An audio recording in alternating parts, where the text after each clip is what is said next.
Good afternoon. Happy Friday, everyone. Welcome to, I'm not going to call this happy hour. That would just be wrong.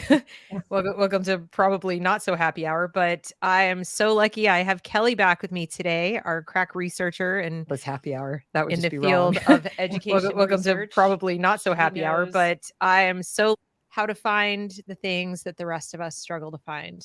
So I've asked her to come back today as a follow-up to the show we did about ethnic studies in California. And we're going to talk about comprehensive sex ed to the best of our ability. It's still an emerging topic in the sense that we're discovering more and more every day. Many people have heard about comprehensive sex ed, but they don't necessarily know, like, well, what does that mean? And so we're going to begin to peel those layers for you today, but we're just so you know that, is this right, Kelly? You're kind of still in the middle of researching it. There's more getting uncovered. And we'll just go through what we know so far, and hopefully that will raise your awareness that you need to be looking deeper than surface when it comes to sex ed for your kids. And even, believe it or not, even the social and racial justice stuff, which almost always has a layer of sex ed in it, which might surprise you. What else was I going to say? Oh, yeah. While we are talking largely about California, it's really important for you guys to know that this stuff is not just in California. It's just that that's where Kelly has centered her research. But you can safely assume that if it's happening there, it's happening across the country. It just may be called a different name or something like that. But you can use the same techniques to look for it in your school district. So what do we need to know, Kelly? Oh, yeah. I first heard at the end of 2018 in December that, hey, sex education appears to have changed. You might want to look into this. And I had no idea. I started connecting with so many different parents in California, and a lot of people were researching this. I started researching, and it really was shocking to see exactly the books, the curriculum, all of the stuff happening, and then where it traced back to. So in our district, they bring in Planned Parenthood. They've done that for a long time to teach sex ed, but they were starting to bring it to the middle school. And so in the midst of trying to understand, they called it the California Healthy Youth Act. It was actually a bill proposed by Shirley Weber down in San Diego, and then it was passed, became law in 2016. And then schools were required to start implementing this in 2018.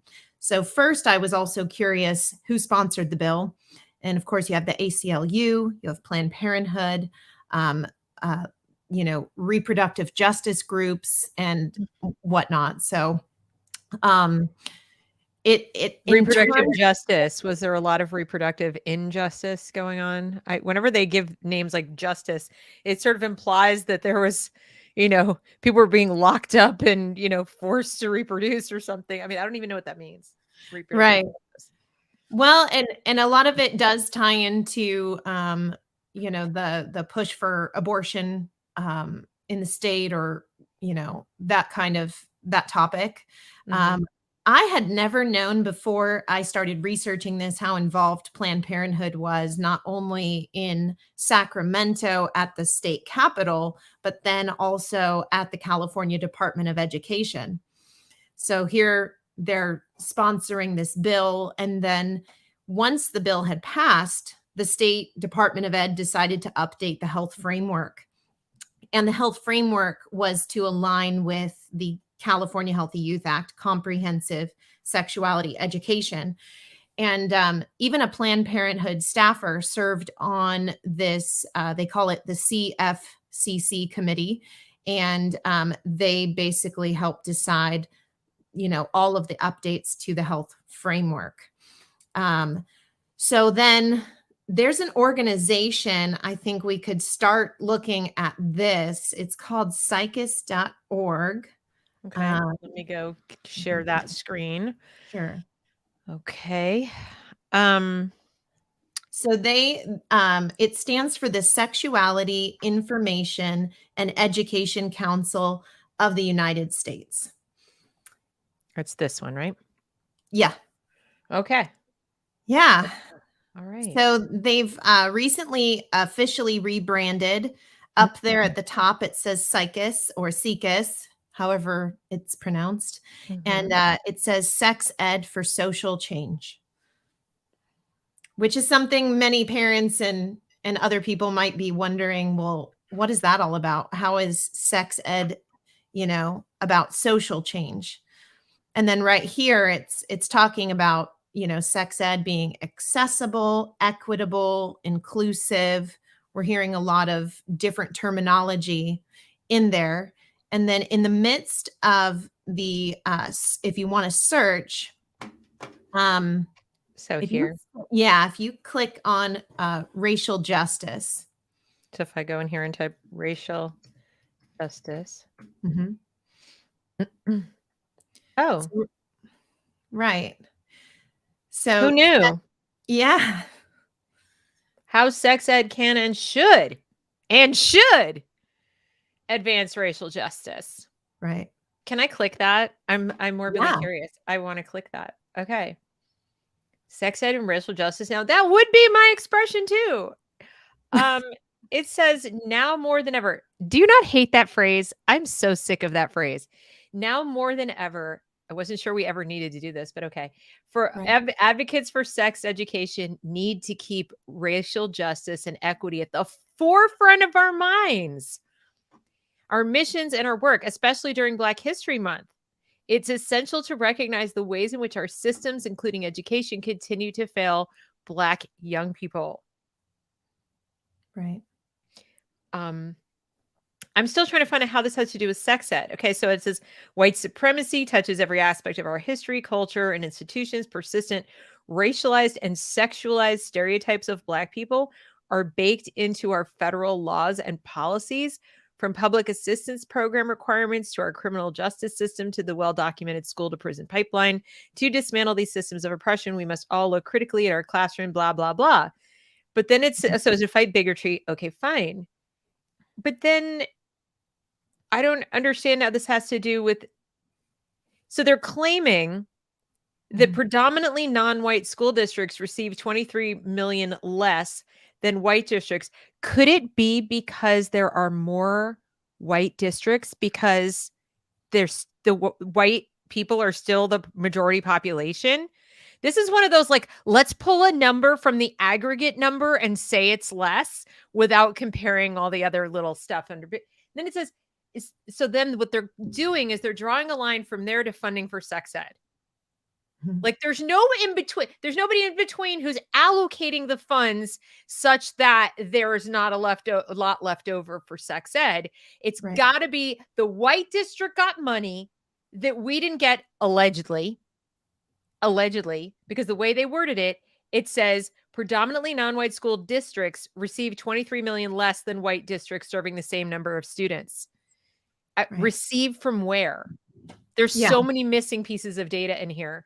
So they're just going on, okay, so that's a funding thing. They're saying they don't get enough sex ed.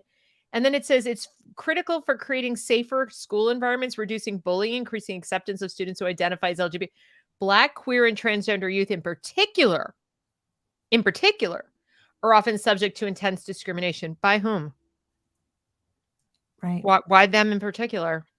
They don't want to tell you that it might be by the people within their own school. So anyway, this is, in my opinion, a bit of a stretch. Yeah.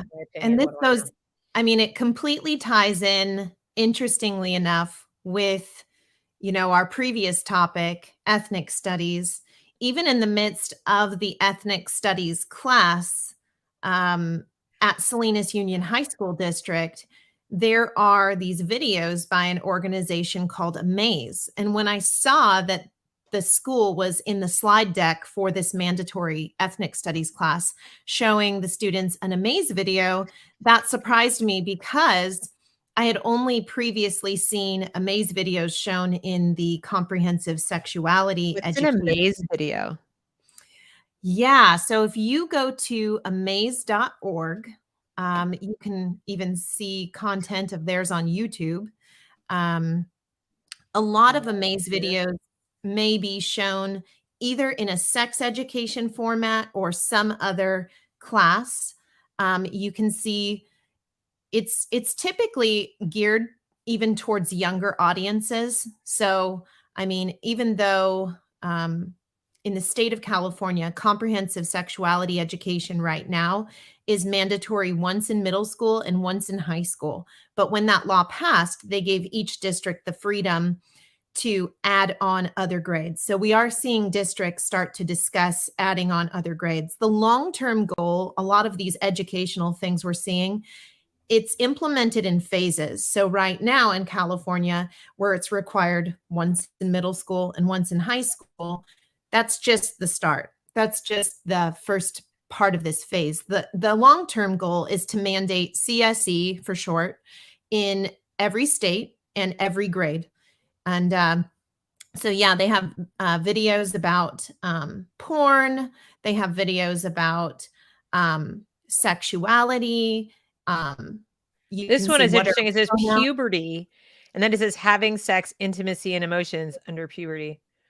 Right. And Amaze recently did a conference where they had, middle school age. I believe actually they might have even had a 10-year-old at one of their conferences where they were discussing the marketing of this. I mean, most things you have to kind of peel back the onion, the layers of the onion, so to speak, or, look behind the curtain and see, okay, so we're being marketed inclusive sex ed. That sounds great. But what is really being taught, and what are the videos shown and things like that? Right. What organizations are involved? Are the parents given notice or the option of opting out of any of this, let's say for their younger children, or if they're not sure that their child is ready for some of the stuff, or they just want to see in advance what will be presented while they're not there? That's a good question. So, for the comprehensive sexuality education in California, parents have the ability to opt out. But with that said, in the state of California now, for any grade, TK through 12, parents cannot any longer opt out of SOGI, which is the acronym for sexual orientation, gender identity, which can really be woven into anything. It can be found in computer lab. It can be found on a game in your child's tablet. It could be, part of Kindness Week. It could be something the librarian reads or the school teacher reads, or, so many different ways that it can be brought into the curriculum. And here, that kind of is also being really woven into history and some of the scholastic content, these little magazines that kids fill in. So, yeah. I mean, I'm noticing, like, even the style, this is the pledge to be an askable parent, 6-day newsletter program for parents with free resources to help navigate kids' questions as they adjust to more time at home and school and social distancing. 6 small challenges to help conquer those awkward but also critical talks with your children. Get tips and advice from sexuality and mental health experts to help ensure you're the go-to for your kids' questions, not siblings, porn, or misinformation online. Take the pledge. Look at their eyes. I mean, maybe it's just me, but it's like, tell me what to say, government. Because ultimately, even though this is probably like a private company, this is being delivered through the school for the most part, right? That's how they're finding out about it. Who are their partners? So this is... Okay, so Advocates for Youth is really an important one to be attentive to. Advocates for Youth began as the Center for Population Options, I believe it was called. They started in 1980, and my understanding is that the original person who began that had previously worked at Planned Parenthood. Advocates for Youth creates a curriculum that is approved by the state for teaching comprehensive sexuality ed. And it's called Rights, Respect, Responsibility, or the 3 R's. And the marketing is that it's medically accurate, that it's comprehensive, and they always like to say that it's age appropriate, which I've found some of these definitions are very general and they're redefining terms. So, obviously in society, we're watching so many terms get redefined. But even in the midst of my researching the sex ed content, I was noticing a complete redefinition of terms. Yeah. Why do I get the feeling that these organizations want us to believe that the change came first and they're just adapting to it as opposed to the other way around? I Right. just don't believe that. What I feel like increasingly with these programs, whether it's SEL or this, is they're sort of creating the need or creating the chaos, as somebody said yesterday, and then they're showing up with the solution to the problem they created. So, the kids have all these questions. Yeah, because there's porn everywhere, right? But, who put it there? Often the same people. In other words, the same influencers, the same politicians, the same, people who are like all about, everything being everywhere. And then they suddenly come in and say, oh, well, now we have the answer to talk to them about this or that. And it's like, well, maybe you could have gotten ahead of that, or maybe just because how many kids in school, they say every kid is looking at porn. That's what they'll tell you. All the kids Mhm. are looking at porn. They all have access to porn. Therefore, we have to come in and talk to them about porn. But what if they're not? Right. So in other That's words, like what if saying, it's 50% of the kids who are not at right, all, and now they're going, porn? What's porn? right. So you've worked so hard as a parent. You shut down their phone. You get, Libby, you didn't give them a smartphone till like 8th or 9th grade. You have it on like parental controls. There's, what all the computers are locked down. You have a code to the Wi-Fi that they don't get unless they clean the room. Like that, you've got it under control. And you're pretty sure that they may have like heard they haven't seen porn. You're like reasonably certain it's, unless a friend has shown it to them. It's not because of you. And now they're going on and on about porn. It's human nature. The kids are going to go, what's that? Right. Don't you think? I mean, Yeah. come on. When I was a kid, they were passing around the Judith Krantz novels. Now, I didn't come across Judith Krantz novels in my house, and most of my friends didn't. But somebody said kids shouldn't get a hold of this, or kids, and we were all like, "What? Who's that?" Suddenly, we're at the library taking out the Judith Krantz novels, or getting our older sister or brother to do it for us, or whatever. So that was our access to porn. Right. And we, I just feel like they're putting things in front of the kids and then going, now we have to talk about it. Right. Well, and then the thing I found is that schools appear to be being trained to continue to subvert the parents in all kinds of ways. So when I started researching this, I went to meet with our curriculum director. At the time, I had friends whose kids were at the middle school who would be having the Planned Parenthood guest speakers come into their class to teach their curriculum.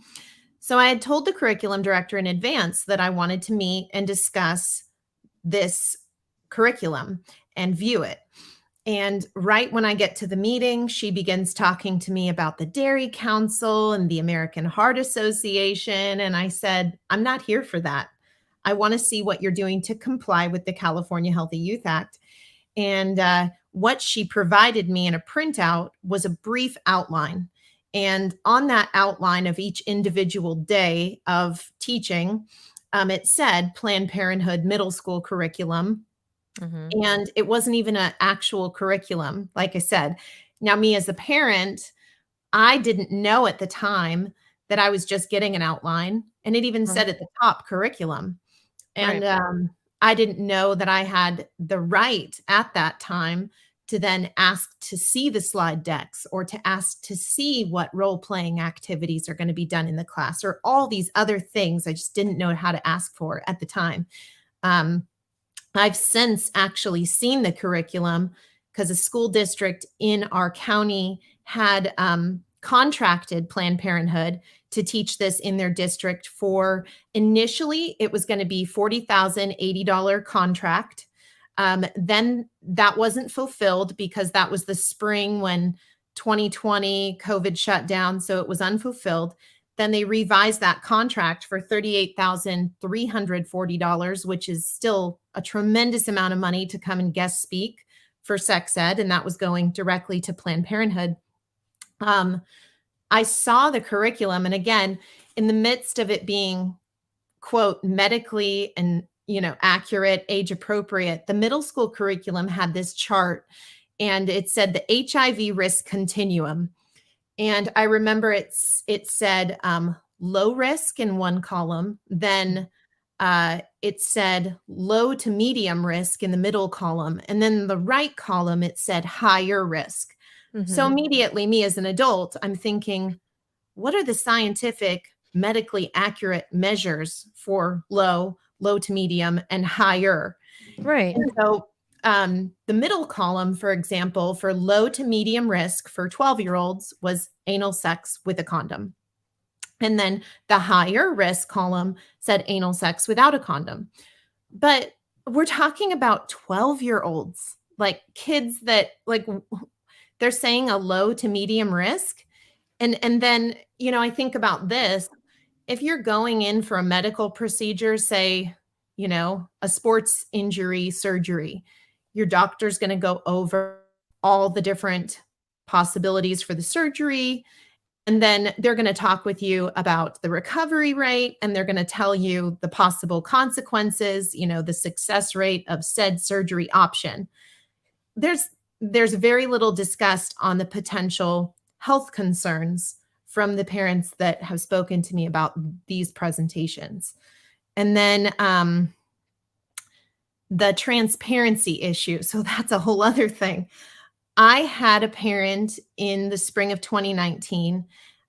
Their friend went to go and find out if this was going on in their school, and this went to the district office, asked, have you guys adopted a curriculum for comprehensive sex ed? And they said, no, we haven't adopted a curriculum.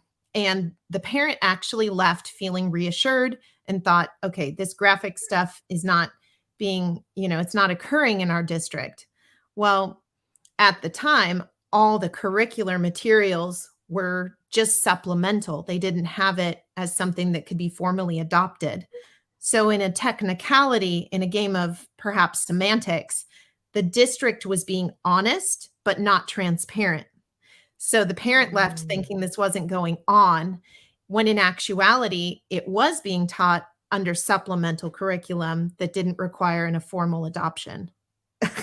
Wow. Yeah. I'm noticing, looking at this page, that, they have a whole thing on gender identity, and they're presenting things like gender exists on a spectrum. That's an opinion. Mm-hmm. That's not a scientific fact. Right. That's an ideology almost. And they're talking about the way I noticed that they talk about just transgenderism in general is they seem to present it to children as like just another option. Like it's this thing you can choose, like you choose your hairstyle, like you choose what kind of music you like and things like that. And they've moved very far away. Initially, when I was first hearing about we have to have the special bathrooms and we have to have this, we have to that, it was to be responsive to children who were just this way. This is how they were. We had to be respectful of that. They were born this way, we were told. And it was just the thing, like almost like intersex, which we all know is biologically extraordinarily rare. I mean, it does occur, but it's extremely rare. But they made it seem like we have to pay all this attention because this is this thing. And even then I was like, but it's so rare, right? Then they moved to, well, people are born this way, kind of like how you're born homosexual. Mm-hmm. And I was really skeptical. I'm like, I'm not sure. Now they keep moving it to now it's not, they're pretty transparent about you aren't necessarily born in the wrong body. That was the whole thing for a while, born in the wrong body. And now they're talking about it's a choice. It's just there's this whole spectrum. There are these ranges, and where are you on the spectrum? Where are you on the range? And how do you want to be? What do you want your pronouns to be? What do you want your name to be? This is starting to sound like it's like a fashion choice. Not like, so we've even moved away from born in the wrong body, and now we're moving to this is my choice. Right. And when you're talking about children, and especially very young children, right? I mean, how many young children are like, I'd like to be a mermaid, or I'd like to, be whatever.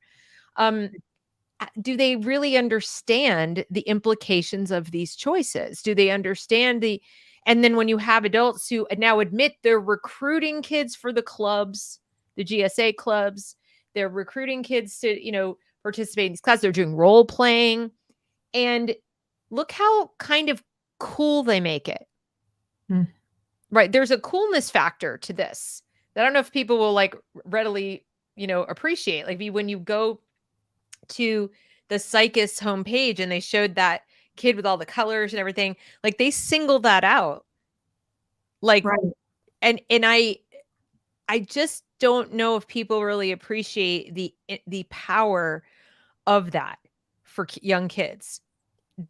Standing out, being special in some really obvious, noticeable way, especially where there's protection around it, where you get like extra protection, whether it's from bullies, whether it's from, your parents, whatever it might be. And that's part of what's bothering me about this is presented as part of sex ed, right? And as somebody noted in the comments, there are good things about sex ed. Like we don't want our kids to not know how their bodies work, to not know about STDs or how you get pregnant or how, how to be safe. I mean, I don't think there are rational parents who are like completely against all sexual education. It's just parsing the good from the wait, what? And it feels like they're lumping a lot of things in here under sex ed that are not like the racial justice. We're like, time out. But we sound like prudish or crazy when we start criticizing comprehensive sex ed, because then we get the straw man argument of you just don't care about you guys don't want any. It's like, no, we just don't know that this all goes together. Right. And we think you're lumping too many things into this one bucket and doing it at too young an age. And you're framing it with an agenda and an ideology. So they're just like I said, there's like layers to pull back here. And it ends up looking like we're criticizing something good. But that's what I notice here is like, look how cool it is how to be an ally and gender identity, being female, transgender, or fluid. Like, these are they just make it sound like choices. Right. Well, and more kids I'm hearing from various staff are exploring, kind of trying on different hats, so to speak, with different identities. It's the cool thing. And actually kids who are in school who are, traditionally, they're straight, they're actually being bullied for being straight. And there's even names that used to be derogatory towards somebody who's homosexual that they've twisted the actual name to apply to a straight person. And then these, kids are being bullied as a result of that. Yes, exactly. And I mean, look at this: sex assigned at birth and gender identity. What's the difference? You're not assigned. Your sex is observed at birth. This right here, this is already agenda driven. This is ideological. That's not science. Right. Yeah. And then I think a lot of people, they think that when they go to the school district, it's very well known that parents have a right to be able to view this material. And parents think when they go in, even if they attend the parent info night that some schools have held, they think they're getting all the material. But there's been a lot of people who have discovered that in the midst of going, you might get a paper that is printed that shows a picture of a slide, but the slide is not labeled, or you're not seeing the slides or the slide decks in presentation mode. And so that is a whole other situation entirely, where the slide deck in presentation mode might have questions that they're asking the kids, or certain videos or websites recommended, or even apps. There's apps for kids that are particularly, they'll send text messages if the kids, participate in those weekly text messages. So there's a lot of different organizations in this. And yeah, there's so many. We've had to actually, and I say we, people statewide in California have had to help parents navigate how to go to the district and what specific questions to ask. Like, instead of saying, what curriculum have you adopted? Parents are supposed to say, what are you doing to comply with the California Healthy Youth Act? Instead of just looking at an outline like I did the first time, they're saying, no, I want to see the full curriculum.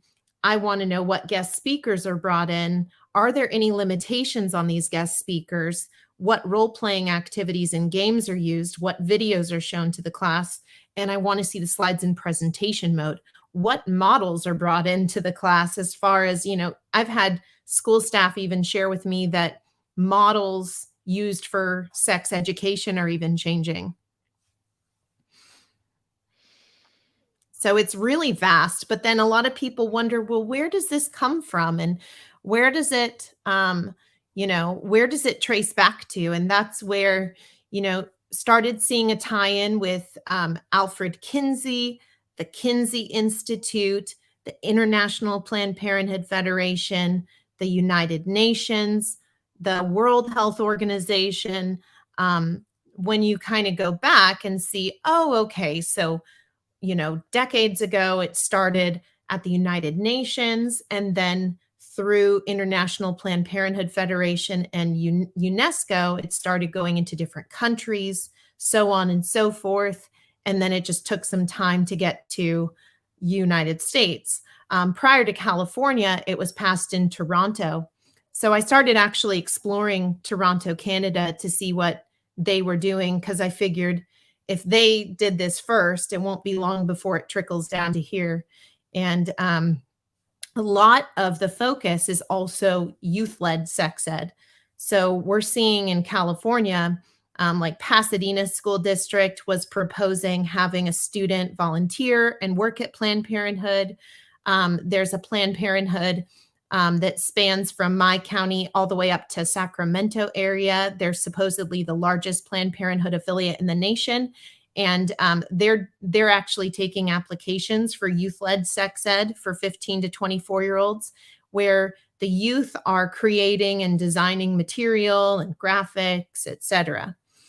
So it's very clearly there's a correlation there to that particular organization.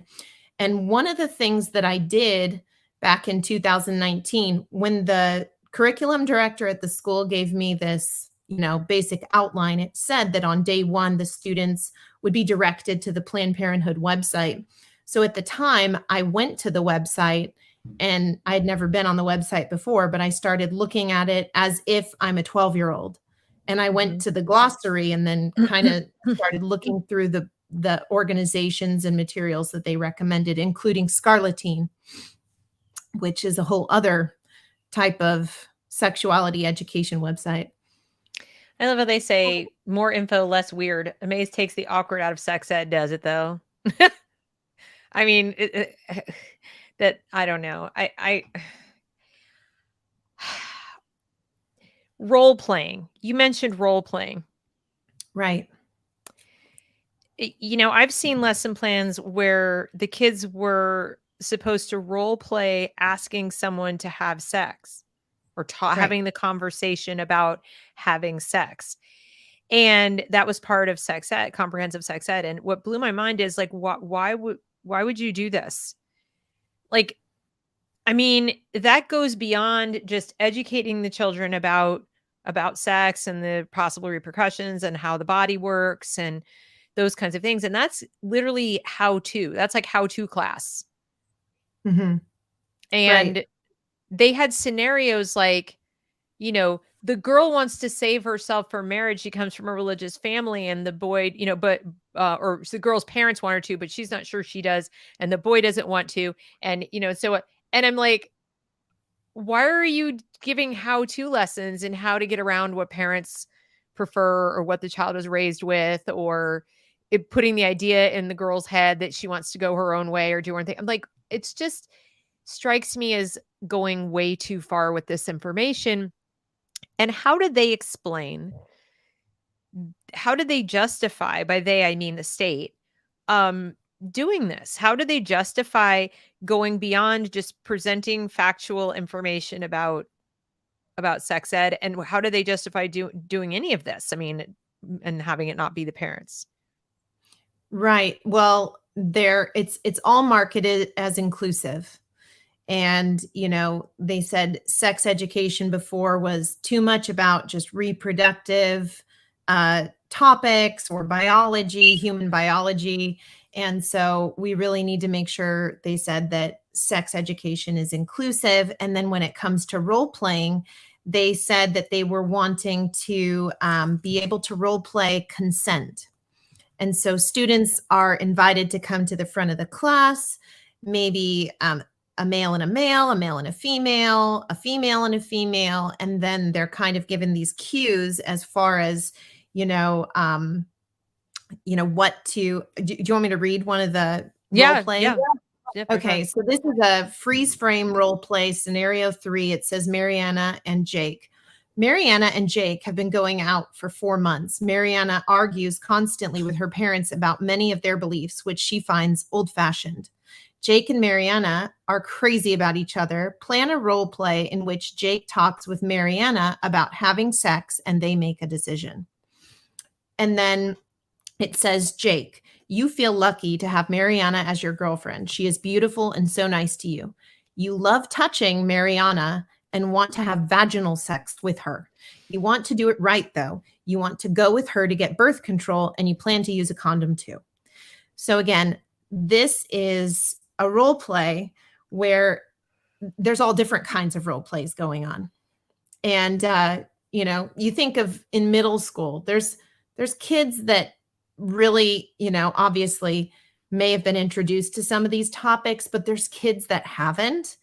And this is their introduction. And people have to also be aware that, as an adult, there used to really be this divide about, okay, kids are developing, their brains aren't fully developed, the prefrontal cortex responsible for decision making is still developing. There was this understanding of psychological and cognitive knowledge and development. And we used to really understand that, especially particularly graphic things or adult decisions, we had that differentiation between the children and youth and adults. And the thing that has been challenged so much about this in California is that, especially given middle school age and younger, they do not possess the typical capacity to process all of this information. I mean, even if a middle schooler is exposed to pornography at a young age, these things are really adult topics. And for them to have the kids in a full class come to the front of the class and act these things out that are graphic, that are sexual, it definitely, in a sense, in my opinion, reduces their natural form of just being protective about the things that they talk about, the things that, are really, I don't know. I remember it violates their boundaries. They're putting adult words and thoughts into the children's heads. Jake, you feel this, you think this, like maybe Jake wouldn't have ever thought of having sex with his girlfriend, but for the idea that you just put in his head. I mean, many people in the comments are saying they would have been scared, or they would not have wanted to participate in this lesson. They would have felt awkward, uncomfortable. I mean, thinking back to myself in middle school, absolutely, I would have been mortified. Right. And it's not because I didn't know anything about sex, or I hadn't, seen like even a pile of Playboys. That my dad was divorced. My mom left when I was like 9. So, I mean, I saw some things, but there's what you know about at arm's length, kind of like, there's this thing you saw a Playboy magazine once, whatever, and then you kind of like turned around and like looked away. And then there's somebody shoving it in your face and saying, let's have a conversation. Let's get you in this scenario.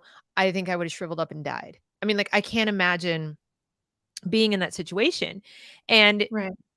what I don't understand is how many adults, and it seems like there are many of them in California, insist that because times have changed, or so they say, that children have changed too. It's like, no, the brain has not evolved tens of thousands of years in the last 25 or whatever, the Right. last generation. It just hasn't. We aren't that dramatically different. And in fact, there's data to suggest that we've actually gone backwards in terms of maturation, emotional maturity. That I think it was in the Coddling of the American Mind, what Jonathan Haidt pointed out is that kids today are actually less emotionally mature than their peers 25, 30 years ago.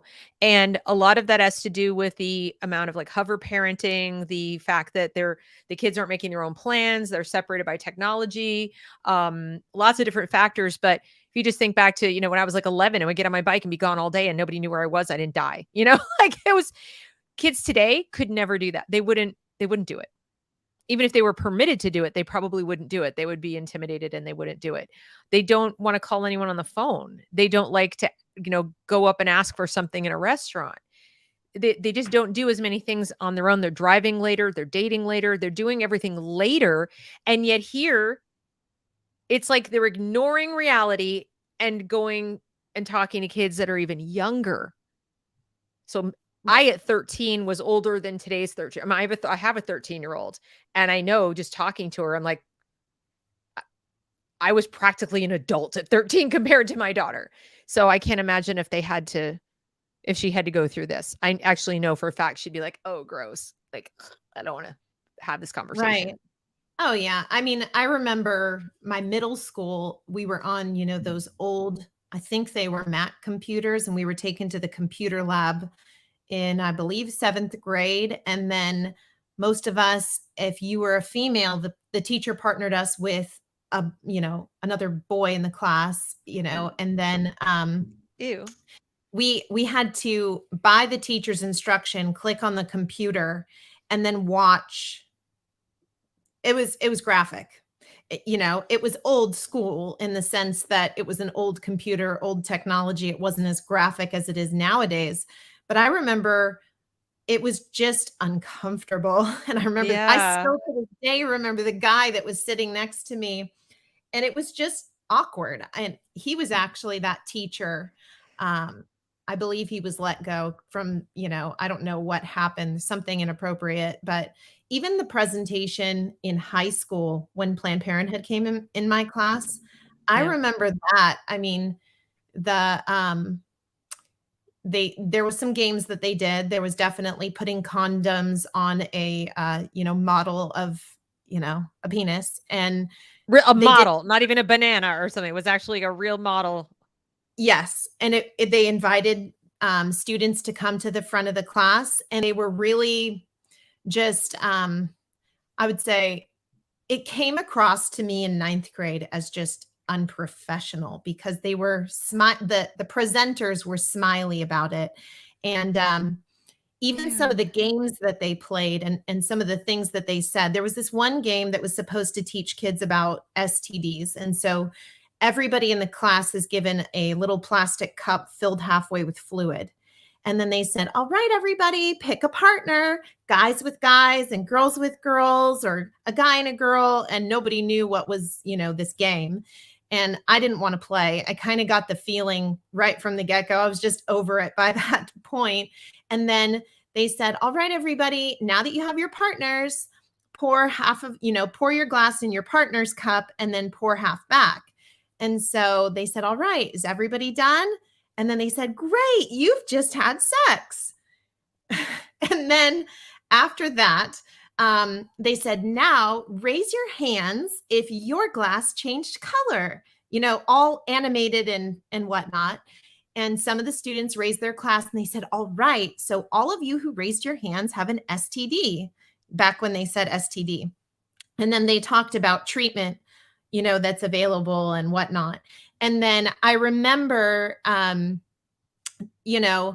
just the person that sat in front of me took my cup and even turned around and said, I just had sex with you. And it was just everything about that presentation.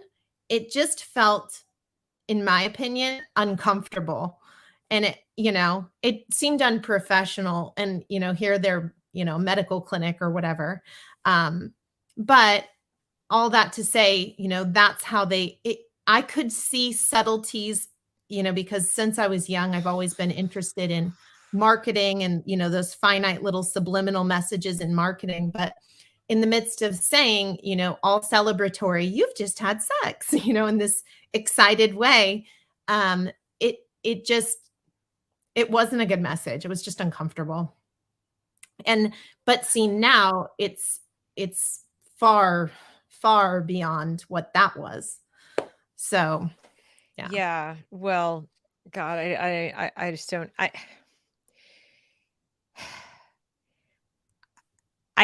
I just keep asking the same question. Like, how do they justify? I really want parents to ask as a large group, like, why are you doing this? And wait for them to give like an answer that makes any damn sense, because they don't seem to have an answer. Because we can is not an answer. They'll say, because we should. Why should you? Why should it's not why should someone? Why should you? Why should you, the state of California, undertake to do this? Okay, Amaze wants to do it. These different private organizations want to get involved in this and whatever, but they don't just want to do it. They want access to our tax dollars is what they want. They want this promoted, paid for, supplemented, grant money, etc., from our tax dollars. It's a giant pot of money. And if they can justify, pretending there's a need for this, they can push their little agenda and whatever and say, oh, look, there's a need. But I want answers. I want to know what gives you the authority to assume this role, and what gives you the authority to assume this role to this level of detail. So even if you could make, as they did when we were kids, a case that, kids in high school or kids in later middle school, let's say 8th grade and up, are having sex. Some kids are. Okay, certainly not all, but like some are. Even if you could make that as your case, like, well, so they are, so we want to make sure they're safe and whatever. That's still just I remember when we had it was literally slideshows about the medical terminology, about this is what the STDs are, these are the symptoms, this is how they're transmitted, etc. And it was all very scientific, right? It was nothing personal. We were no role playing. There was no, you just had sex. It was like, this is what can happen. These are the things that can happen. These are bad. Bad things will happen. Right. Have a nice day. And there were no condoms being put on things. It was just use a condom because otherwise these bad things are going to happen. So it was pretty much like this, just facts, and do with it what you will. That I still felt intensely uncomfortable. We still all were sitting in class going, ew, we hated it. But you could like almost understand the justification. I'm waiting to hear how things have changed so dramatically, because we know statistically, ironically, STDs, some STDs are down, some are up. Okay, so it depends what kind of STDs you're looking at. Statistically, kids are actually waiting to have sex longer than 10 years ago, which is weird. That's one of the things. They're waiting longer in many cases to have sex. Even the number of abortions in terms of teenage abortions has gone down. There's still too many, but it's still on the downside.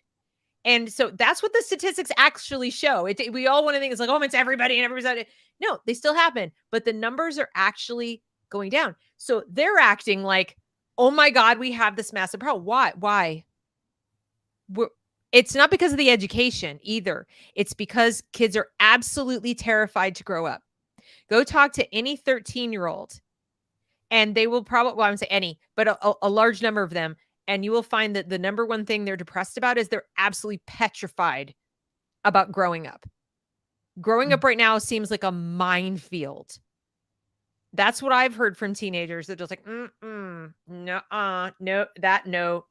not interested in any of that. No, I just want to be a kid again. They can't stand the idea. Young girls can't stand the idea of grown men looking at them.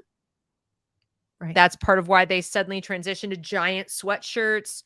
That's part of why they want to bind themselves or wear very, things that compress, because they become acutely aware that people are looking at them sexually. How did they become aware of that, Deb? Oh, I don't know. Have you walked past the Victoria's Secret window? Have you turned on the television? Have you seen any ads? Remember cuties? They're aware that they've been sexualized within an inch of their lives and they're petrified. They're not eager to see this junk. This is what's scaring them. So I want them to just justify, where's your data? Show me how you know that kids want this, need this, benefit from this. I'll wait. I don't think they can show it. Right. Well, and I mean, even the health framework books. I mean, I remember so many parents in the state. We went to the instructional quality meeting at the Department of Ed. We went to the board meeting at the Department of Ed, and we were concerned about the draft because some of these books, even for little elementary schoolers, and the cartoons, and I mean, there's one book that's still approved. It's called It's Perfectly Normal.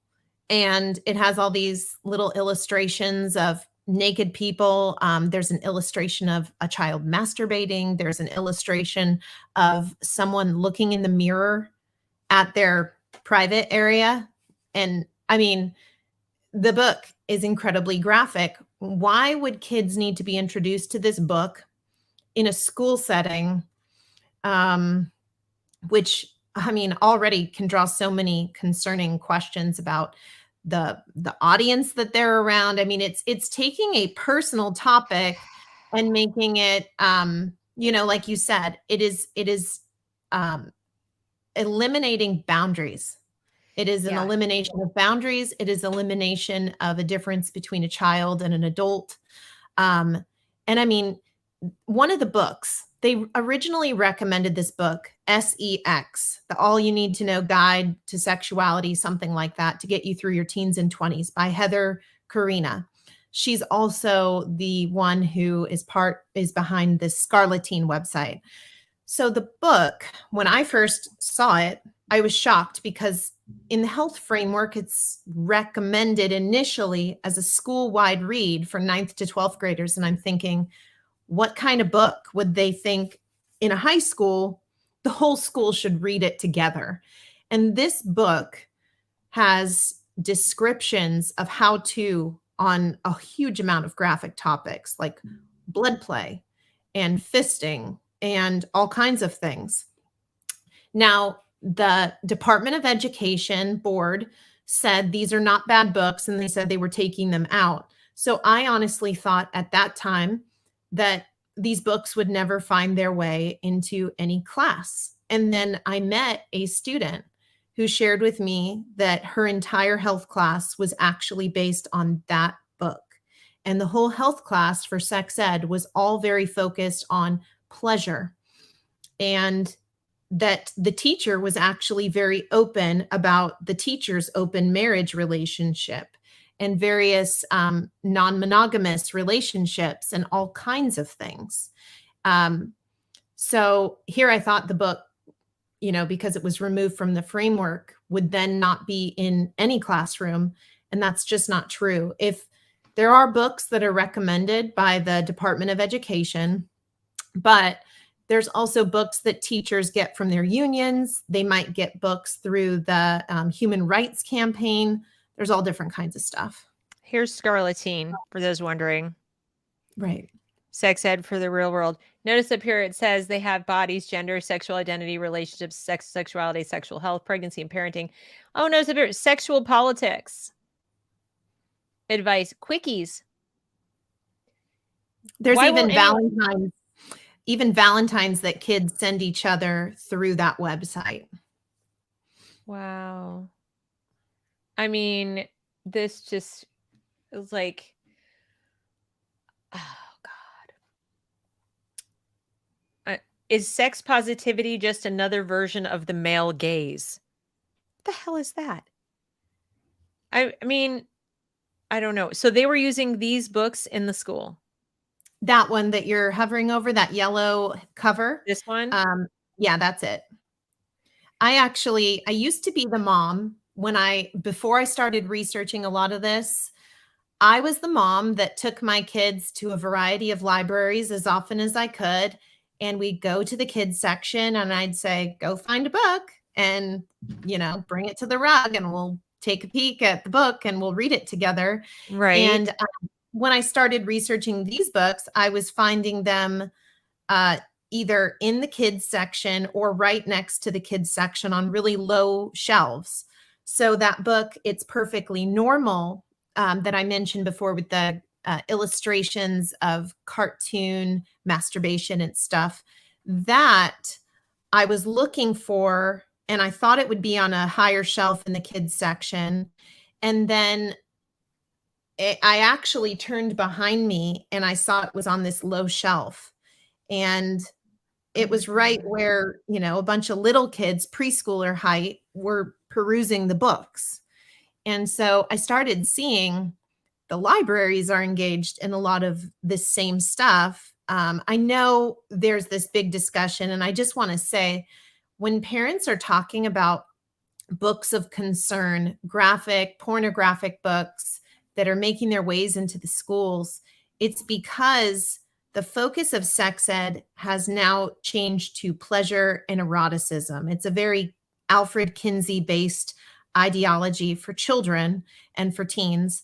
And then it is not about banning books. It is about ensuring and valuing and regarding the dignity of childhood and the understanding of science that their brains are still developing. And one of the things that I think is really important, especially, we know this as parents, we know this can happen with media and all kinds of influence.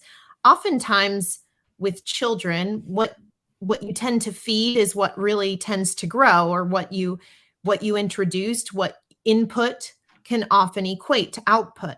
So if you're feeding children a lot of different ideas from a really young age, that may have an impact in their lives, in their thought life, what regular media kids are watching. So, that's why for years and years and years, for TV shows, for movies, that's why there's a rating system. Because if you have a three-year-old or a 10-year-old regularly watching R movies or NC-17, if that were occurring, that could likely have an impact on their development and their thought processes and so much. And there's so many subliminal messages also that people may not realize, what we see, what we view, our environment, what we hear, what we listen to, those, just like those presenters in my class, there's stuff that's being taught. There's stuff that's subliminal messaging going on. Well, and look, someone's writing a book about abortion for children. Oh, yeah. Think about that just for a second. A children's book about terminating a pregnancy. Right. Can you imagine the teacher or the school that puts that in front of a child?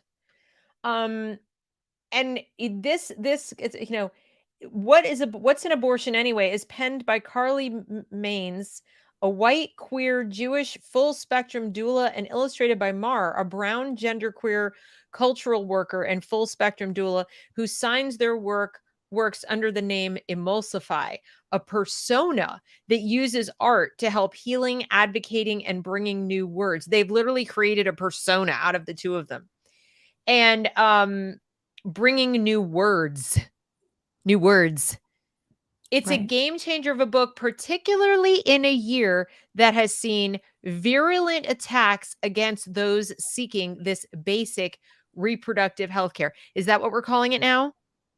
We're calling abortion basic reproductive health care, like on par with the pill? Is that where we're at now? What happened to safe, legal, and rare? Now it's on Right. basic, it's just basic reproductive health care, like an IUD or Norplant or the pill or abortion, just basic.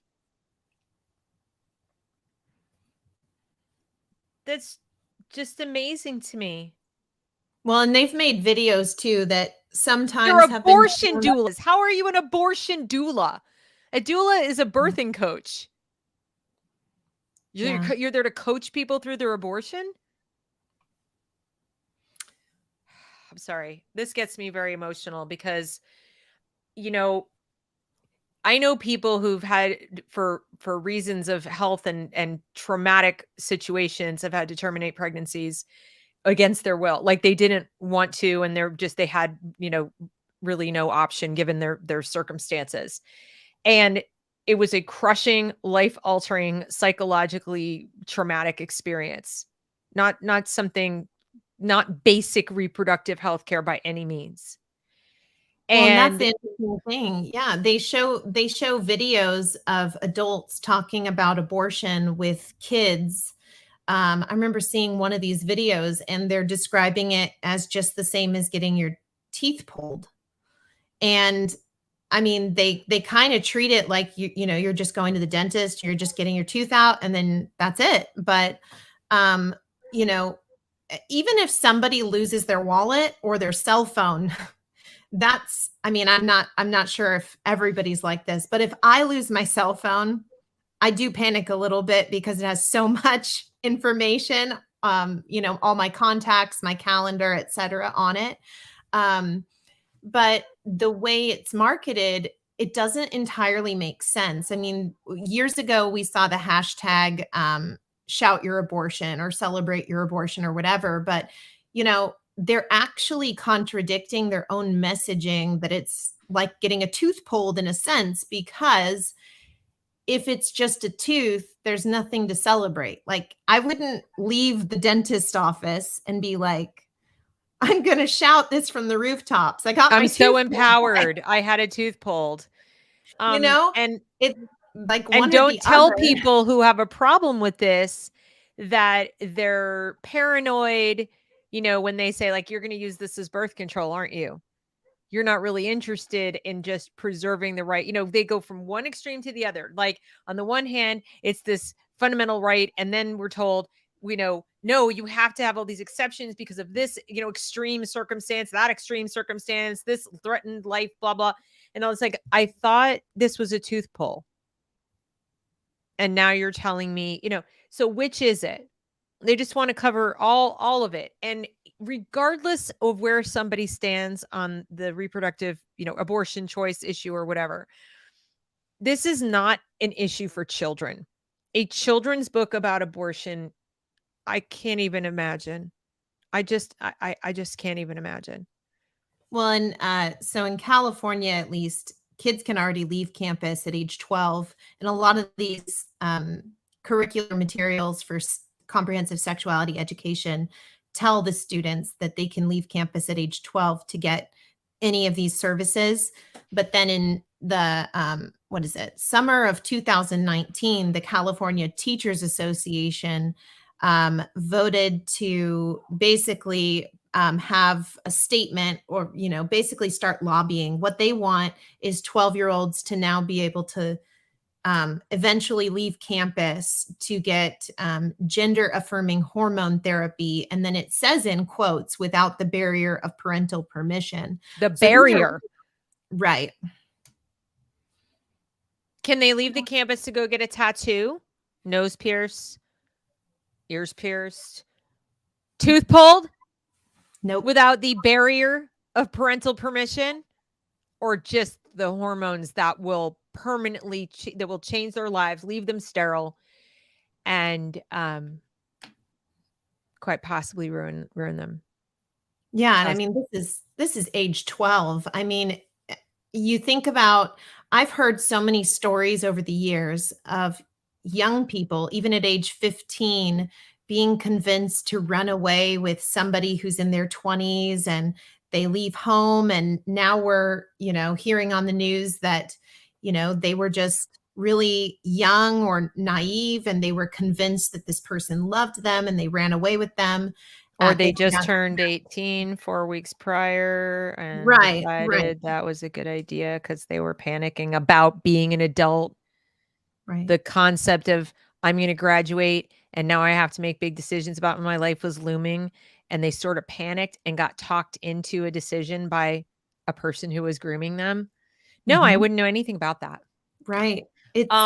Yeah, this is so beyond dangerous and sick, and I can't even fathom that people are not just marching in the streets again. I mean, they maybe everyone's saying not my kid, it won't happen to my kid. That's the only thing I can think of. But I can tell you as far as the, children, especially because and these educators capitalize on that. Children, most of them have a sort of a natural empathy, especially when they're young, for children who are much younger than they are. And, you see with girls and baby dolls and things like that. And it's not across the board. I'm generalizing, but I remember watching a movie not that long ago. So my daughter was like 17, my eldest, and we were watching some movie where the main character got pregnant and was contemplating abortion. And my daughter was freaking out. She was literally like, don't do it. Don't do it. Like, she's like, please don't do it. She was identifying not with the girl, but with the baby. Like, she recognized that was a baby. And we don't talk about this topic really in the house, like, other than to say, like, you need to be on birth control if you're going to, like, that's where the conversation goes. But that was her decision, her choice. And I was just looking at her and she was like almost crying, like begging this character in a movie to not get an abortion. Now imagine she's sitting in a sex ed class and they're going over like what an awesome thing this is and blah, blah, blah, blah, blah. I mean, she's not in agreement. Why are they assuming all the kids agree? And like I said, that's not even coming from me. That's not me going, don't do this. That's just her feeling like it's a baby. Yeah, they're really trying to get these kids young, and more in schools, I'm seeing a message of one way of one worldview, one perspective, and it's all about conformity. And that's what we're seeing across the board. That's why people get censored on social media. It's not necessarily because something they said is not factual. It's because what they said doesn't conform. And see, that's the thing is people might hear me saying this and say like, well, that's fine for you and your kid, but you don't get to tell other people's kids what to do. Precisely. Thank you for saying what I'm saying. I am not telling you what to teach your child in the privacy of your own home about abortion or gender or any of this. That is between you and your child. I don't presume to know what's best for you or your individual child. And I certainly wouldn't be lobbying the school to teach them my version. I'm just saying that my version involves not overburdening them with a bunch of stuff that they may or may not be ready for. And those people's version is saying all these children are alike. They're all ready for it. They all need it. They all want it. It's going to be completely innocuous for all of them. So they're erring on the side of more. And I'm saying, how about we do no harm? How about we just go back to do no harm and leave more of it up to the parents to decide? These things exist. If you want to go seek it out and have your kids sit and watch these videos all day long, I mean, I wouldn't, but that's between you and your kid. And you go do what you're going to do. That's not what I'm suggesting. I'm saying in a taxpayer funded institution where you really do need to have a kind of a one size fits all solution, I think you should err on the side of less. You should err on the side of we're going to go with leaving more parental rights with the parents. We're going to leave more of it up to the family. And so the fact that they refuse to do that they're aggressively refusing to do that tells me what we kind of already know, which is they don't have any respect for the family. They're perfectly fine if the family is torn asunder. And if the child begins to see the school as their family. That's to me what this is. This is it, apart from the minutia of whatever some of this junk is that they're teaching, that's at the core of this. Right. We know what's best for your little psyche. Not mom, not dad. And that's where you find content in social emotional learning or school counselors that even many of them may have not gone to school to be trained in some of these things, and yet they're practicing these things. They're introducing different concepts. Yeah. It's really unreal. So, I mean, there's I wish it were unreal. Unfortunately, it's very real. Yeah, that's true. The International Planned Parenthood Federation has a whole PDF framework that people can read about comprehensive sexuality education. And then that's this, right? Mm-hmm. From Choice, A World of Possibilities. Right. But there only is one choice, according to Planned Parenthood. Right. Wow. IPPF works towards a world where women, men, I thought there were no women. Right. Or men. I thought there were just, okay. Women, men, and young people everywhere have control over their own bodies, unless, of course, they don't want a shot. Unless they don't want a shot. Right. And therefore their destinies. Because Lord knows there's no possibility of any kind of negative long-term repercussions of, heart issues or anything. A world where they are free to choose parenthood or not. They have that already. Free to decide how many children they will have and when. They have that already. Free to pursue healthy sexual lives without fear of unwanted pregnancies and sexually transmitted infections, including HIV. Again, they have that. They act like the only choice, right? Like there's no way to choose to avoid these things without their help. Yeah. No other way.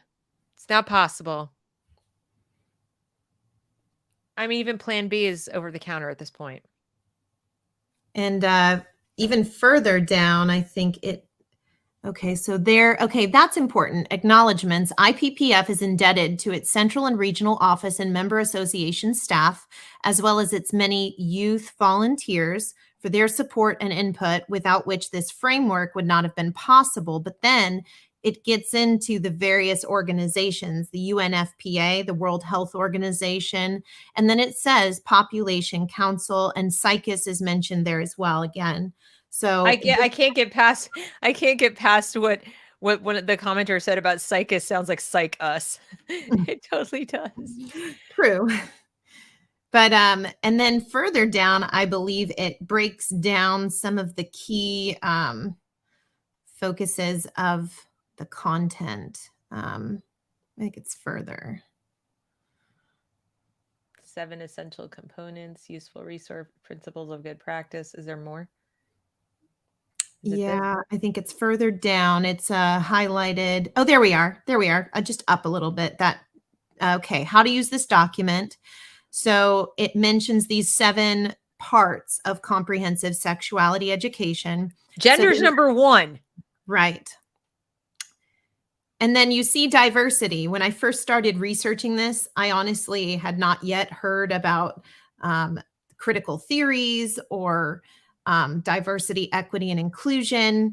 And so in the midst of looking back on some of the things I printed out in 2019, I'm now seeing all along some of those DIE and other topics about white privilege and white supremacy were actually already woven into some of this content that I didn't know of back then. And you'll see, so diversity is number 6, but then it says number 3 is sexual rights and sexual citizenship, which is interesting. And we have to remember that in the given health framework here, this is designed,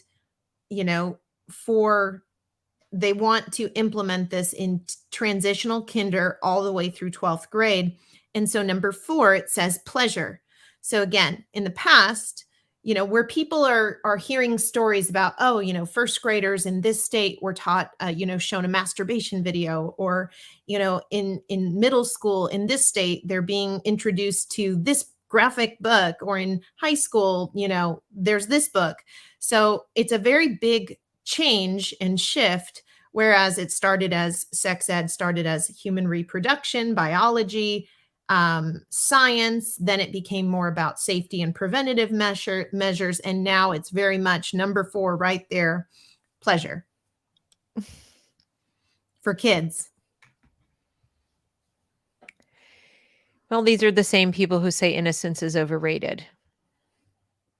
They've literally said that. Not just Planned Parenthood, but the people who do the transformative SEL Right. have said in so many words, innocence is overrated. And I mean, they can just get away with that and just say it and like move on, next topic, and I'm waiting for people to, raise their voices and say, you don't get to decide that. This is so twisted. It's gone. Okay.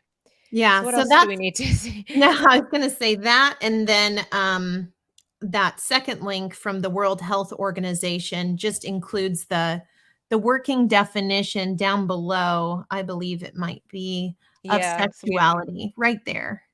Okay, so we have sexuality as a central aspect of being human throughout life and encompasses sex, gender identities and roles, sexual orientation, eroticism, pleasure, intimacy, and reproduction. Sexuality is experienced and expressed in thoughts, fantasies, desires, beliefs, attitudes, values, behaviors, practices, roles, and relationships. While sexuality can include all of these dimensions, not all of them are always experienced or expressed. Sexuality is influenced by the interaction of biological, psychological, social, economic, political, cultural, ethical, legal, historical, religious, and spiritual factors. Right. So that's why, I mean, it was interesting in California when California parents started paying attention to that definition, that working definition of sexuality and this IPPF framework. A lot of parents started talking about that. And then interestingly enough, we had a transparency bill, and many of us went to the state capitol in January of 2020 for an inclusive, or really it was a transparency bill specifically for this comprehensive sexuality education that would have required, again, this is just for TK all the way to 7th grade. It would have required that this content, instead of being an opt-out, would be an opt-in program. And then it would have required the materials to be provided on the school website. And we went to that meeting. I remember, I think I was in the second, maybe the third row. And woman, Senator Connie Leyva, was incredibly condescending to the audience. And the committee as a whole, the majority vote was against that transparency. So we weren't even talking about high schoolers.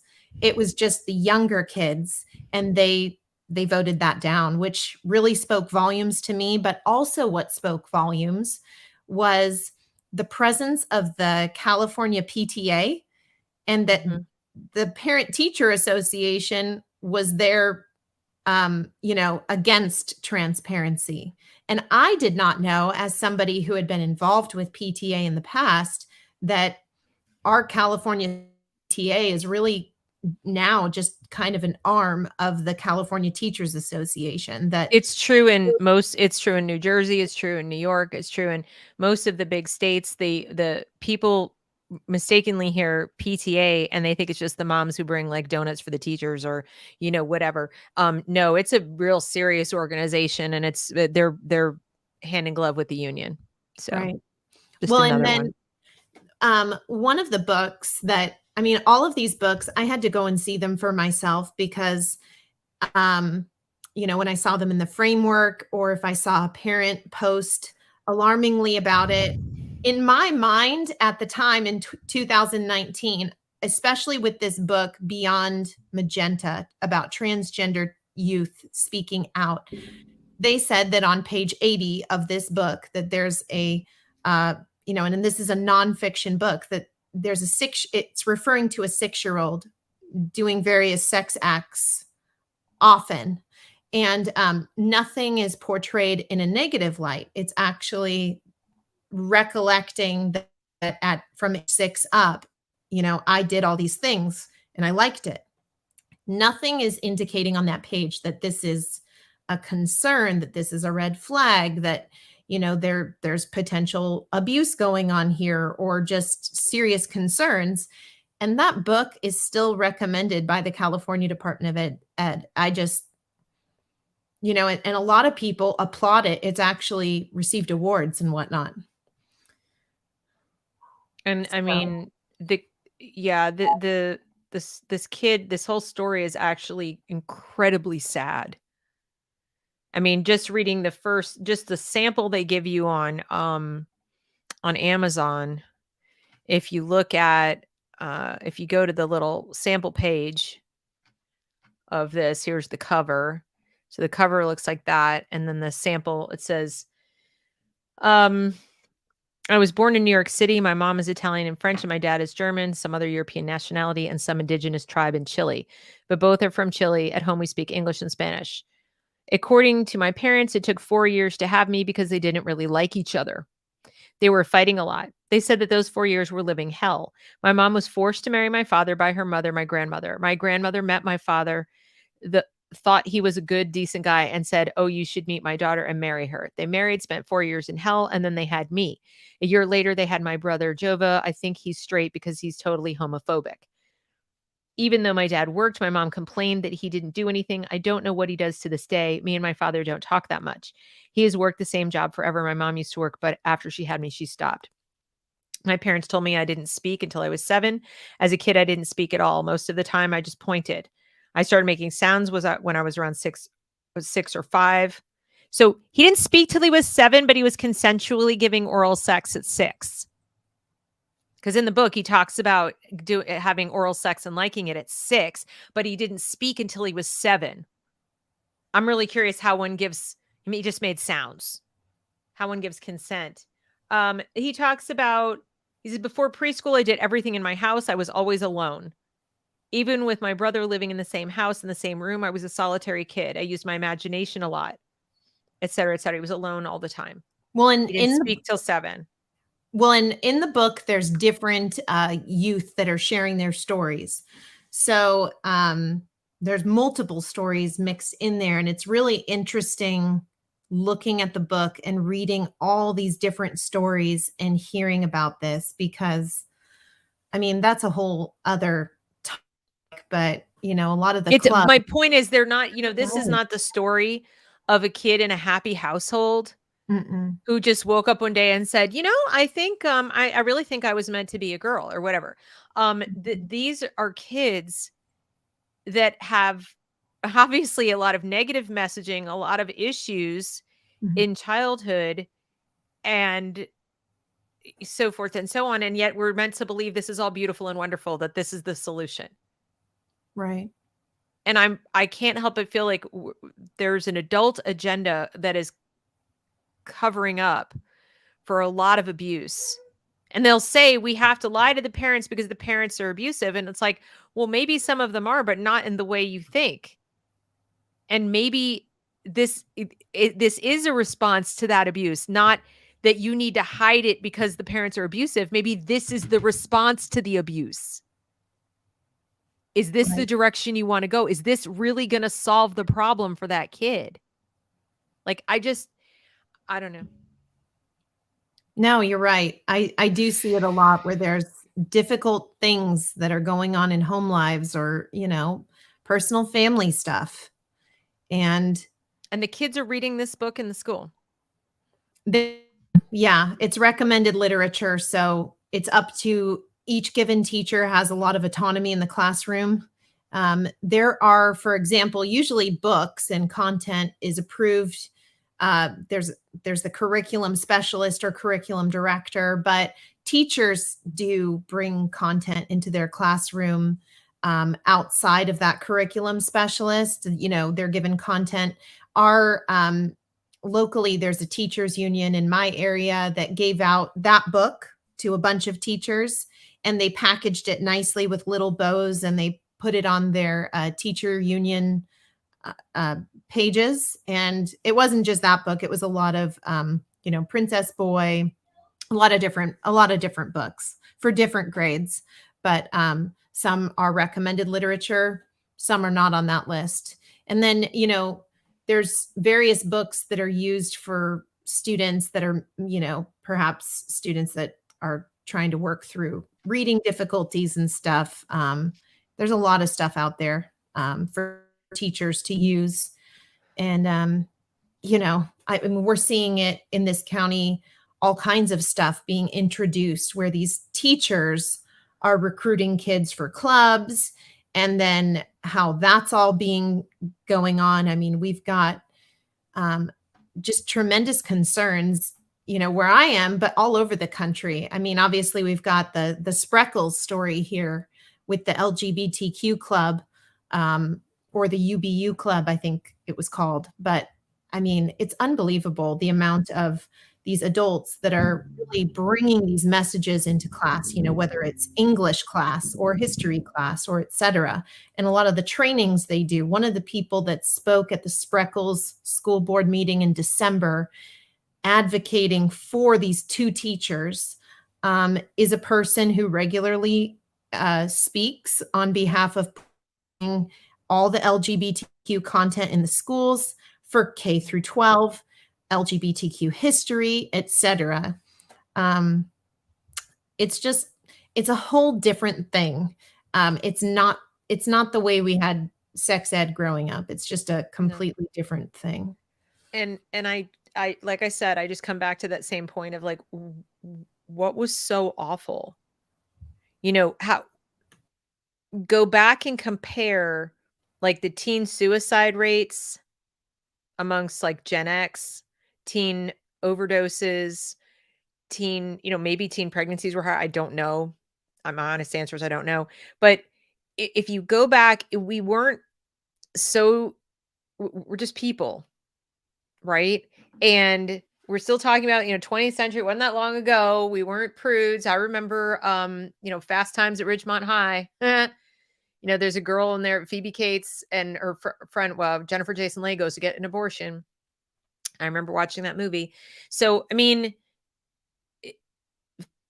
things went on, right? But I just don't remember this being like all these issues. So instead of going and finding out, like, where is this all coming from?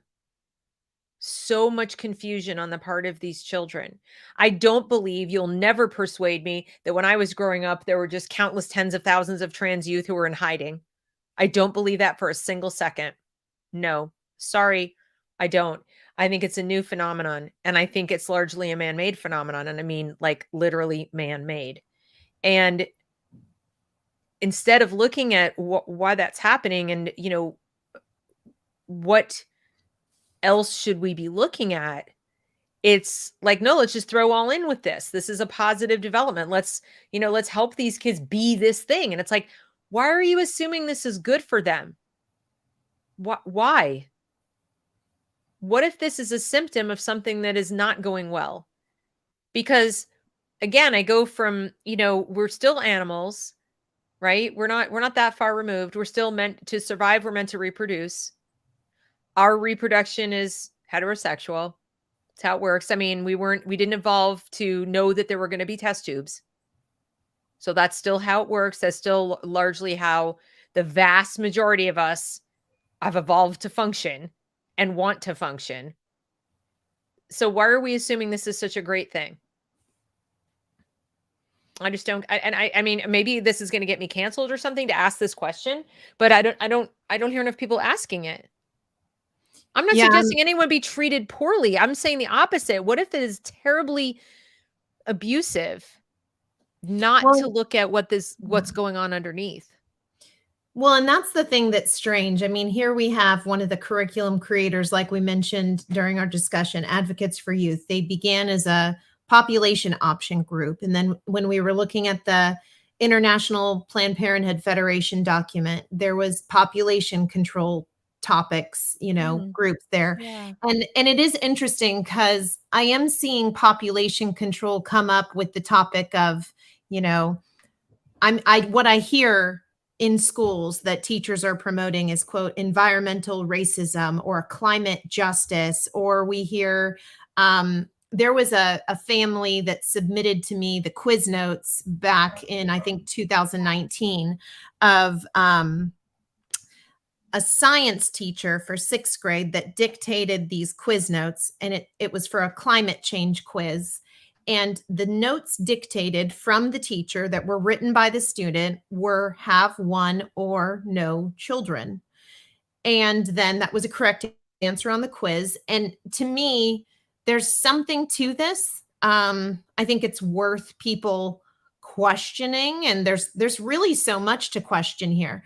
Why would the state want 12-year-olds to be able to leave campus and start gender therapy and hormone blockers? Why would Planned Parenthood be wanting to provide hormone blockers? Why is population control kind of interwoven into some of these different organizations and names? Exactly. Like, why? This is right. Yeah. It's worth lots of question marks. Yeah, there's a lot. And why must it be now? Like, since when have adults, and they'll say, oh, they'll commit suicide if we don't do it. Actually, that's a lie. That doesn't match the data at all. And, I'm just not used to adults rushing, saying to kids, oh, you want to make a decision that is absolutely life altering, that's permanent, and you're 12? Absolutely. We will totally support you on that. Let's go get it done, and not tell your parents. But like, how is that not transparently child abuse? Right. There's no way a 12-year-old, no chance a 12-year-old is making a rational decision and understands the long-term implications of a decision, especially not when there are groups of adults around them who have something to gain by them doing it, either money or just ideological buy-in, justification of their job. If the entire purpose of their job is to facilitate this type of garbage, then of course they're going to want to keep finding kids around every corner who are willing to do it. Mm-hmm. Maybe they even get kickbacks from the drug makers or the clinics. We don't know. Oh yeah, it seems like there is just a huge, massive money-making industry. If they can get more kids to start taking these things, hormone blockers, they have to take those regularly. And then take for the rest of their lives. They have to take for the rest of their lives. You're biologically programmed, your XY or your XX, you're biologically programmed to do what you know, unless they're going to do a hysterectomy and take out your ovaries and everything like that. And then you've got other issues like osteoporosis and all the symptoms of menopause, but you're going to start them in your teens instead of in your 50s, and why would you do that to a child? A child doesn't know what bone loss is going to do to them over the course of their life. They don't understand what that's going to mean to their mental health, their physical health, their heart health, their nervous system. They're not. And like you said, I don't see anywhere in here the negative medical implications of these choices. They're not just completely benign. It's not pulling a tooth to have an abortion, nor is it just changing your hairstyle to change your gender. Right. It's all presented as your sex. Positive. Right. Yeah. It's all positive marketing, it's But you notice there and that stuff we were looking at, how they'll tell you in one breath that gender is a spectrum and sex isn't. But then they will tell you your sex was assigned at birth. So they're conflating. They're not saying sex is binary and that's biology, but you can express your gender any old damn way you please, which, by the way, was always the case. When I was a tomboy, obviously wasn't gender normative. I cut my hair really short. I wore boys' clothes. I wore sneakers, and I walked around like a little badass. Like I was like Watts in Some Kind of Wonderful. Like that's how I would have preferred to be. But I was still inside, very straight, very much a girl. I just wanted to act boyish. I wanted to be in with the boys. All my best friends were boys. If I were that person today, they might tell me that I was trapped in a boy's body and I really needed to go transition or who knows what.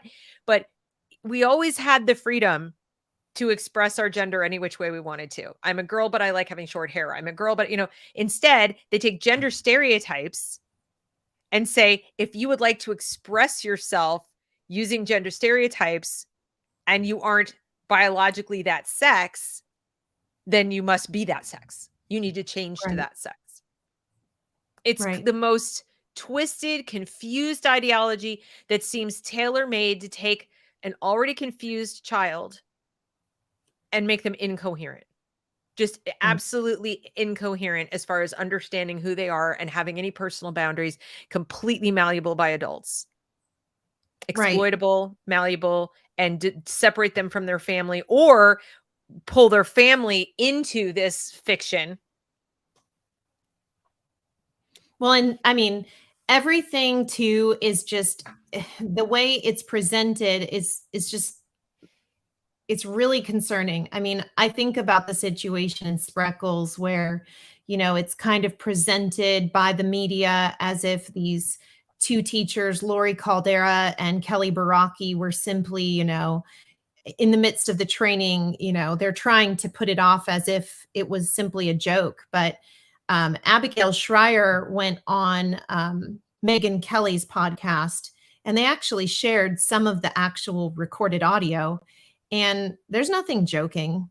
It doesn't sound like they're joking at all. I mean, and they're discussing all these plans. And I mean, I've seen where the California Teachers Association even goes so far as to provide packets to teachers on how to start these GSA clubs.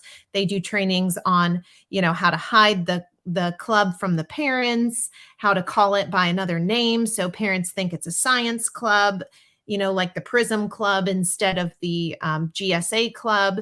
And it's all presented as if it's inclusive and stuff. But I mean, I have to be honest, the way some of these things are being presented by this teachers association is if this were to happen at a park and somebody were to come with a van and say, here, we have Cheetos, we have food, come to our club. Yep. And how but it's at school, so it's perfectly fine. Right. Yeah. Wait till they move the clinic into the school. Which is the plan. That is coming. Just so you know, parents, people out there, the community school, when you hear the term community school, they don't mean the school in your community. They mean they want the school to be the center of your community. They want your health center to be in your school. They want like the laundromat. They want like the school to be the center of your universe. Right. You can go on the CDC's website. If any parent or, anybody listening to this types in an online search, WS as in Sam, CC, and then CDC, and then you can go to the Centers for Disease Control website and WSCC, whole school, whole community, whole child. WSCC, and then what's the rest of it? .CDC? Well, if you search CDC and WSCC, it should come up in your search results. And they actually have an entire virtual school you can enter into and interact with. So Health and Human Services is involved with this. Centers for Disease Control. WSCC? Yeah. Oh, here it is. Okay, I got it. I got it. Hang on, I'm going to share the screen. All right. Yeah, this is one of the creepier things ever. So there's so this is the model, and then parents are last. Family engagement. Yeah, family engagement, dead last. So we've got physical education and physical activity, nutrition, environment, and services. That's where they're going to convince us to eat bugs and stop eating meat. Health education, social and emotional climate. Okay, they're going to be like getting inside our heads. Physical environment, health services, counseling, psychological and social services, employee wellness, community involvement, family engagement. And then where's the model where you can go inside the school? Or is this it? Keep scrolling down. Oh, here it is. Enter here. Okay. And then you can close that. I'm Principal Paul. Right. Welcome to Jefferson School, our virtual healthy school, VHS. Okay. Oh, well, look, cafeteria, gymnasium, grades K through 2, 3, 5, 8, 9, 12, staff lounge, playground, nurse's office, health center, counselor's office, principal's office, conference room. This is what they want you to have. Oh, look, right? We've got, the gym. Then we've got the little thing. Okay. Yeah. Everything's there. I encourage people to look through these individual classrooms, even the health clinic. You can interact with different things in the room and pay attention to the subliminal messages that are in there, especially in the counselor's office. There's, it could mean nothing or it could mean something, but the counselor's office is interesting. Let's see, where the counselor's office. So we got the print. Okay. Okay. So click on that easel if you can. You might have to X that off. Let's see if it still appears. Okay, so there it looks like a family. And I just found, maybe it's nothing, maybe it's a subliminal message, but who's scribbled out appears to be the father. I just thought that was interesting. Wow. Yeah. And then in the back, there's a bunch of ladybugs on the wall, and that's a diversity poster. Any of these, you can click on them. You can read more about them like this. Yes, more dessert. Okay. Oh gosh, we've incorporated lessons on tolerance. Life isn't about finding yourself, it's about creating yourself. That's nice. What's in the lending library, I wonder? How-to guides on setting goals, nurturing special talents, establishing healthy lifestyles, anger management, personal safety, violence prevention, substance abuse. Okay. A lot of people are looking into this and they're going, well, what's so bad with it? And, it's really important to understand, like for California, my state, the Department of Ed already has each region listed out and it has their community resources in that region. So who are they collaborating with? We already have Los Angeles schools, partnered with 50 of them, I believe, have health clinics partnered with Planned Parenthood. The interesting thing also on this the wall on the side where it says jumping jacks, and if you can, well, maybe it's better even just highlighting it. Okay. But on that bulletin board, there's 2 dead people here. There's like a house and some people, and these people are lying in the ground bleeding. There's even another one. I can see it on the mobile app version of this where it's a house that looks like there's rockets coming directly at it. And then that monster on the top right has like its teeth wide open and it appears to be eating a male. I just thought, in the midst of all these little subliminal messages, maybe it's nothing, but I think there's a lot more to this given the diversity poster, given all the different things, even in the back bookshelf, the dress up stuff, and then the different games and stuff. Construction worker. The games are Growing Pains, Gravity Chance, What's My Name? Something, I don't know what else there is, but yeah, it is kind of creepy that, like the guy is X'd out. There's dead people on the ground. Strange. It's very strange. It is very, very strange. And then this is the community map where we've got the behavioral health center, the library, the school, the farmer's market, the community resource center, the municipal building, the public health department. Are these the houses? Look at the little houses. And they're all the same size. No, like here's more little houses. But look at these buildings, that municipal building, otherwise known as the government building. Public health department has its own building and it's almost as big as this.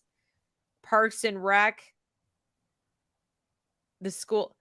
There's an apartment building, I guess, but map of the town of Colby. This is creepy. This is so creepy.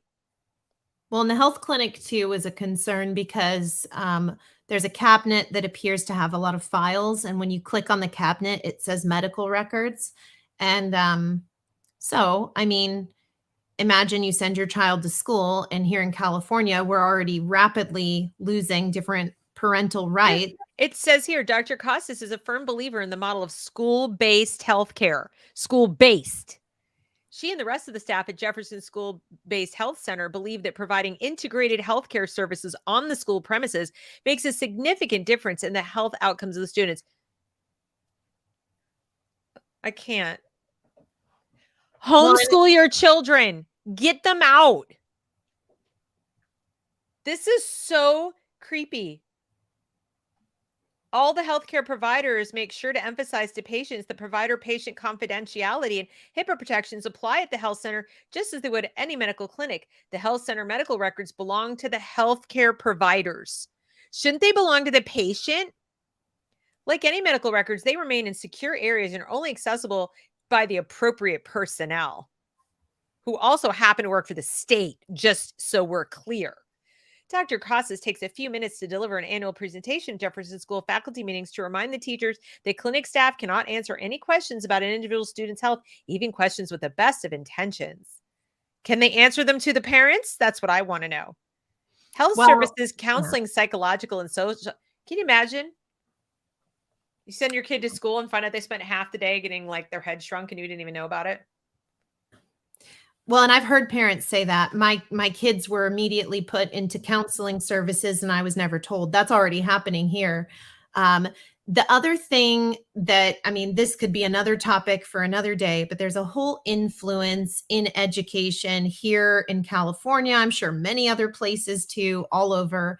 But I'm seeing a huge influence of Marxist Paulo Freire.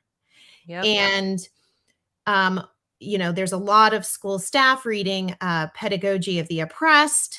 Paulo Freire's being quoted in different educational things here in the state. There's a UCLA Paulo Freire Institute. UCLA has a Center for the Transformation of Schools. There's so much going on based on his ideas.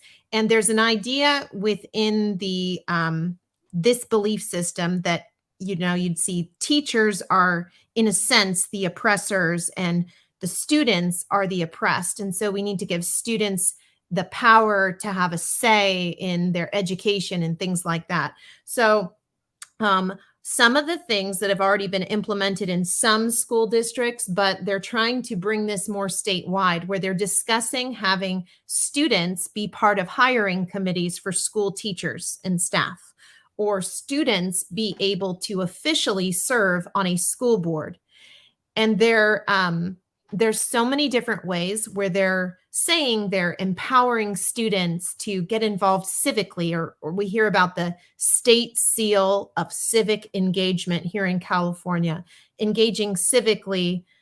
They're encouraging students to do it all while they're, you know, disregarding parents that come to the school board meetings. But this state seal of civic engagement, they're aligning again with nonprofit organizations like Generation Up, or one called Mikvah Challenge, which have one political thought processes, and the kids are being activated, and then they're being trained by these teachers. And then they're also, you know, through this program, they're having kids pre-register to vote and then go out and register voters. They're also encouraging kids to go to school board meetings. So essentially, it's a removal of childhood. It's a removal of that boundary of these are kids or teens. Look, that's a camera. That's a camera. In this classroom, there's a closed circuit camera up here. And that's an interesting topic because there's a lot of parents that are advocating for cameras in the classroom. But in my opinion, that's a little Why do you want the government surveilling your children and owning the footage some more? I mean, look at this entire wall. This is supposed to be a high school class. Now, it could be health class, so that's possible. But the entire bulletin board is like practically the whole thing is about, look, safe zone, I'm an ally, feeling puzzled about life. Why don't you talk to a counselor? You know, no texting driver, HPV, awareness is the key, substance abuse. Oh my God. And notice they're all on laptops. Were you kind of hoping that, you know, maybe your school would actually get your kids off of these freaking devices? No, they do everything on laptops and Chromebooks. Right. The teacher doesn't stand in front of the room or even to the side of the room or walk around the room. They barely use books. Everything is on a computer.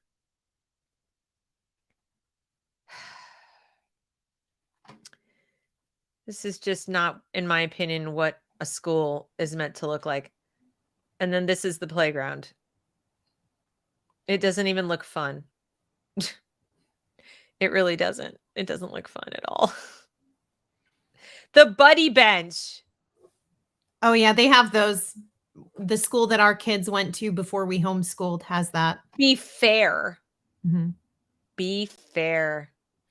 Well, and you know what's the sad thing? I mean, they say they're promoting kindness and inclusivity, but I'm hearing so many increasing incidences of actual bullying, of actual situations occurring in the midst of, they have these programs, they look great on paper, but until you see the actual implementation of these things and the organizations behind it, yeah. It's like they live in a little fantasy world where human beings, especially children, can, they can make perfect people. If we just have like a room for everything and we cut, if we can control everything, if we have them under one roof and just control every aspect of life, because we know they do such a great job. Been to the DMV lately? They do such a bang up job, these government institutions, don't they? Now they want to do it all. Deb, how long does it take you to get help at your DMV? Oh, forget it.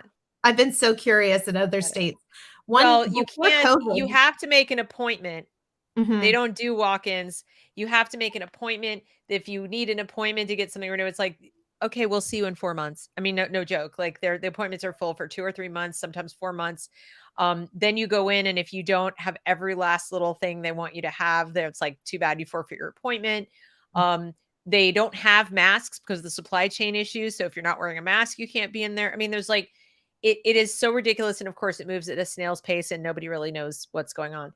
But, the same people that run the VA system, that run the DMV, that semi-run the post office, I mean, they want to do this. Our kids can't read. Can we come back to literacy? Can we come back to the fact that we have like 70% of American children are graduating 12th grade, not proficient in reading and not proficient in math, and 80% of them are not proficient in science? But by all means, let's talk to them about gender and sex ed and all of these things, and put a health center right there in the building so they won't have the first clue. And we should have a chat about consent laws because, they're so antiquated. Right. And then when they become adults, the government is going to start giving out smoking kits now. I mean, they really clearly care about the health of the populace. I saw a thing. It was from Babylon Bee, and it said, you're going to have to present your vax pass before you can get your crack pipe. It was a joke, but I mean, it's like, that's where we've come to. It's like, you can't go to McDonald's without your vax pass, but here's a crack pipe. From the same guy, the crime bill guy, who said, oh, it's crack? Oh, I'm sorry, your sentence will be longer. You're going to go to jail longer because it's crack. There's, that's fine. Same guy. It sounds like San Francisco. I mean, it really does. Because I remember when I was younger going to San Francisco so many times, it was a lot nicer than it is now. This kills me. The CDC, saving lives, protecting people. You must be joking. You must be joking. Like, does anyone think that applies to the CDC at all anymore? No. So anyway, this was quite illuminating, I must say. Yeah. The community school, the community map, what their vision is for us. Do you guys like it? You live in a teeny tiny little cookie cutter house, just like your neighbors. It's not any bigger, not any smaller. Equity and everything in the world that you could ever need is going to be at the school. No choices or anything. Just go to the school. And your kid can get all that stuff done at school without you knowing. Come on down. I'm anticipating that soon they will say that private school, charter school, and homeschooling is not equitable. I'm waiting for them to publicly come out and say this, but they've already said that. Oh, they They've have? already Okay. said, oh yeah, they've already said Not there's a whole surprised. group at Harvard, like virtually every year, that tries to argue that it should be illegal. There we have Supreme Court precedent on our side, which is why the makeup of the court is so important. Mhm. And but yeah, they keep pushing for that. They also want to get rid of local school boards, not because school boards actually have much power except for hiring superintendents who then hire principals and so forth, but because it's just a nuisance. It's annoying. They're in the way. Just takes up time, and it increases the likelihood that because they have sunshine laws and open meeting laws, that parents will have even more visibility into what's going on, especially if they get on the school board. So it's just they've been trying to get rid of them since the 70s. They're also talking about consolidation again. There Wow. are states that are talking about, for a while, the big trend was to break them up, break the giant consolidated districts up because people were realizing they're not working very well, that they're so huge. And now they want to consolidate again. Anyway, well, this has been quite illuminating. Yeah. As always, Kelly. Yeah. Thanks for having me, Deb. Thank you for coming. So everybody, we have Kelly to thank for this wonderful 2 hours of not so happy. But please share this with people so they can, I know it's long, but just, maybe find the high points. At least share with them the CDC.gov healthy schools. I'll put the link up in here. They got to see that. And hopefully you'll come back again and talk to us some more about other findings. Follow Kelly on Instagram if you don't already, please. What's your Twitter handle? Let's see if I still have it. I I have don't. at KELLYSKE or at a time and then underscore to stand. Okay, so I think right now we're watching a lot of changes, and I do think it is the time to stand, because what will come if we are silent and complacent is more concerning than any possible little bit of backlash that we might receive for speaking up. So I think it's absolutely necessary to speak up right now. right. And if there's backlash, you really have to ask yourself, like, if they think what they're doing is so wonderful, then why aren't they ready and willing to answer our questions? Where's their data? Right. All that, right? All right. Well, you have a great weekend. Thanks everybody for coming. Please like, share, comment, and subscribe to the channel. And I will see you guys next time. Bye. Bye.